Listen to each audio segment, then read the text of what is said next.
আচ্ছা লিটন সাহেব, আপনি স্টিকার দিচ্ছেন, একটু লিখে লিখে দেন। আচ্ছা বলি, ঠিক আছে, আমার নানা শ্বশুরের বিষয়টা বলি। সেটা হচ্ছে আমার নানা শ্বশুরের ওই এলাকায় 2টা মনসুর, ঠিক আছে। এইবার একটা মনসুর। রূপা আক্তার কেমন আছেন? আলহামদুলিল্লাহ ভালো আছি, আপনি কেমন আছেন অবশ্যই কমেন্টে জানাবেন। না ভালো আছি মানে অল্প ভালো আছি, তেমন একটা ভালো নেই, একটু অসুস্থ আছি। আর নানা শ্বশুরের বিষয়টা আসি, তা হচ্ছে যে আমার নানা শ্বশুরে ওই যে বললাম যে 2টা মনসুর আছে, মনসুর শেখ। তা আমার নানা শ্বশুরে সবাই এক নামে চেনে, ভাইরাল পার্সন, এই কারণে 4 বিয়ারা মনসুর না বলে কেউ চেনে না। ঠিক আছে, তার 4টে বউ স্টিল নাও একেবারে, এই কারণে 4 বউওয়ালা মনসুর বলে সবাই চেনে।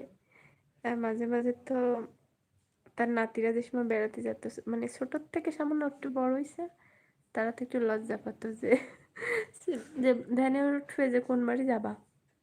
তা ওরা বলে যে আমরা যাবো সেরাম। মনসুর, তা কোন মনসুর? যেহেতু মনসুর 2টে 3টে।